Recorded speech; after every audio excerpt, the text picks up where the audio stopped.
Welcome to Upleveling, the podcast dedicated to building better leaders, smarter systems, and bigger results.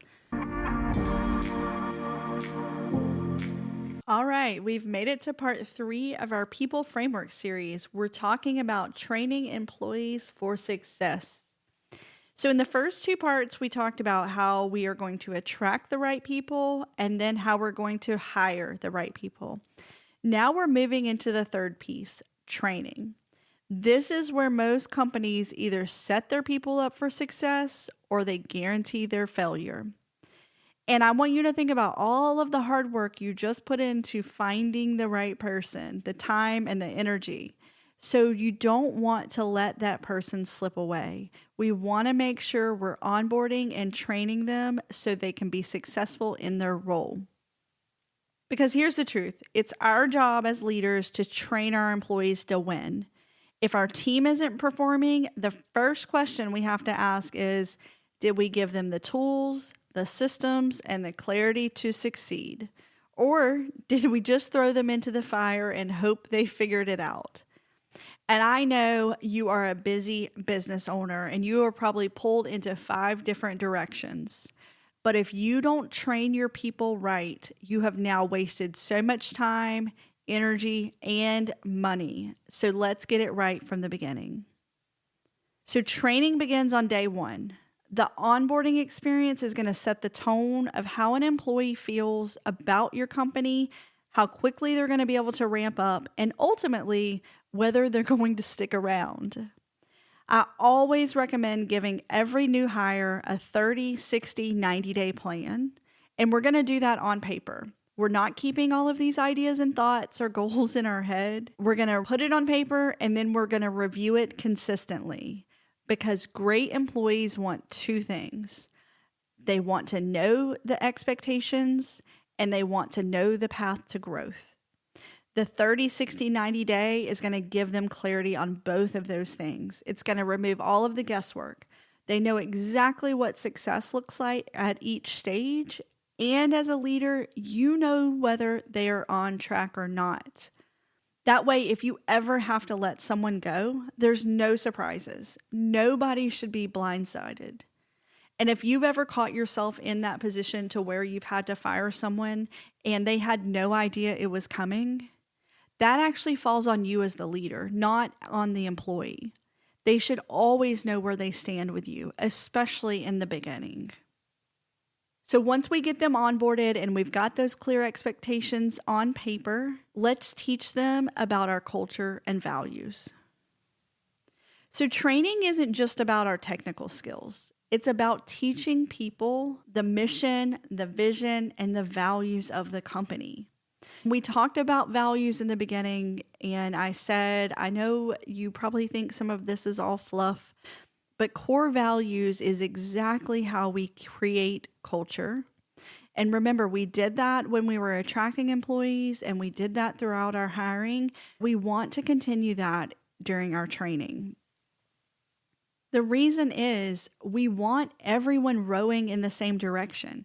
We want to show them which way the boat is headed. Because when you have someone going left and someone going right and you're already pulled in both directions, that's why your business isn't going to grow. Because you can't get everybody on the same page in the same direction. Teaching them the values and the mission and the vision is going to do that. And I never want you to assume that someone knows your culture just because they've worked in the industry before. In fact, that's probably a detriment. I pride ourselves at Align CPA for being different. People come into this culture and they have experienced different type of cultures and different types of firms. And they tell me this is different than I've ever had before. And that's exactly what I want to hear. I don't want people coming in with expectations already based off of the industry. It's your job to teach and reinforce and give examples of what your culture looks like in action. After we've taught and we've explained our culture and values to these new employees, our systems come next. If you want to grow and scale your business, you must have documented, repeatable processes. That means everyone is going to get their work done in the same way and achieve it in the same outcome. If you don't have strong processes, you get chaos. And if you know what that feels like, I want you to do something about it. Chaos doesn't scale. Like, it's going to be really hard for you to continue growing your business if it feels like chaos now. We want to train our employees in our systems, and it's how we're going to create consistency across the company. So we want to bring that person in on day one and sit them down and show them, okay, this is where you can find templates, or this is where you can find checklists. This is where you can find what you're responsible for doing every day and what the deadlines are. When we bring a new employee on, we show them, here's where all of our written processes are. If you want to know how to do something, this is where you can find it. And then if you need to know when something is due, this is where you can find it. And so I am setting them up for success so they can then win at their job. If I have a new employee that is unproductive, and I haven't shown them how to do their job, that's not even their fault. That falls on me. It's my job as the leader to give them the tools and the resources to be successful. It's their job to then take those resources and do the job the right way. So I want you to ask yourself about maybe the last 3 or 4 people that you've had to fire. Did they have written guidance on how to do their job? Did they have written goals on what success looks like? Or was everyone just winging it? If that's the case, then maybe you're the problem as the leader instead of the employee. So I want you to think hard about that, because I'm pushing on this so much because the systems and processes is not just about this hiring podcast. It is important in everything in your business. And I cannot stress enough that if you want to grow, you have to get that right. And it's not, again, not just for these new employees, but it's across the board. It's also how you're not going to drive yourself crazy. Because if you're pulled in all these different directions, you have to learn to delegate. And the only way you're going to be able to delegate successfully is if you have told, or when I say told, I mean written processes that someone else can follow to be successful. So I cannot preach about this enough. Systems and processes is what scales a business. So let's get back on track. Next is KRAs and KPIs. This is one of the most overlooked parts of training. Every role needs to have both of these. And if you're like, I don't know what the heck you're talking about, I'm going to tell you. So a KRA is a key results area, and it's going to answer the question, I can count on you to be responsible for XYZ. And there should be 3 to 5 outcomes on this document. So let me give you an example. For us, let's take our client manager position.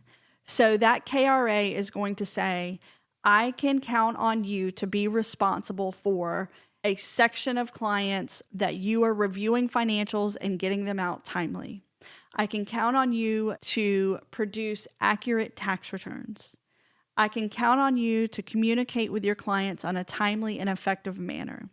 What are the 3 to 5 responsibilities of this role? We want to list those out. And then we've got the KPI, the key performance indicator. It's going to answer the question, how will I measure if they're doing it successfully? So without these, you're really managing by feelings, and feelings are inconsistent. You may come into work one day and be in a bad mood. You may come in and be in a good mood. Those feelings are always going to be different. We want to take all of the feelings out of business, and we want to use data and logic. And with KRAs and KPIs, where you're managing by the data, either the employee is hitting the number or they aren't. And that's going to tell us whether they need coaching, retraining, or whether they just might not be the right fit. But it's your job as the leader to define what these key results areas are and what metrics you need to be tracking for each position. I am a big believer that everyone in the business needs a number, and that number is going to tell us whether they're being successful.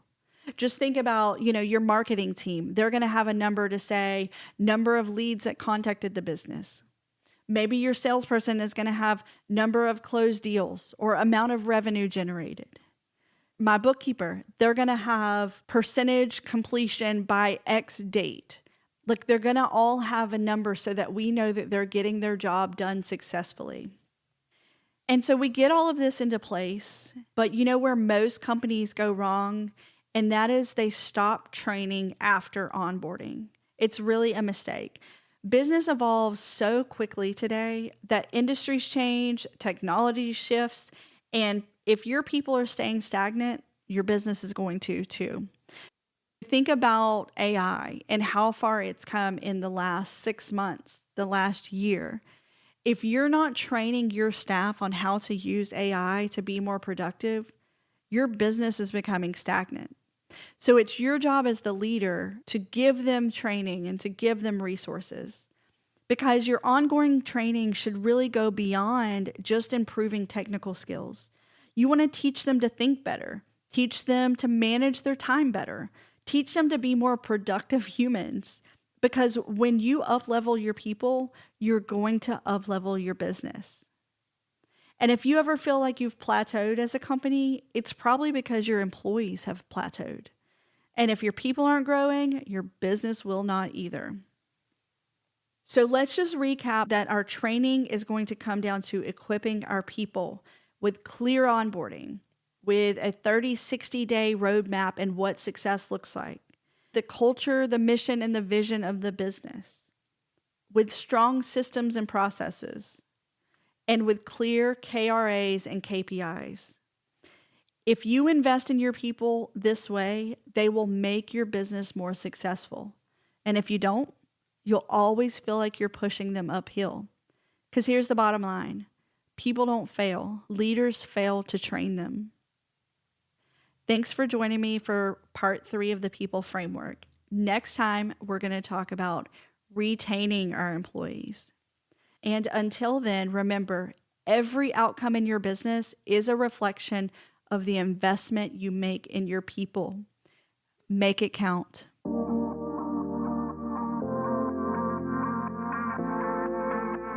Thanks for tuning in to Upleveling.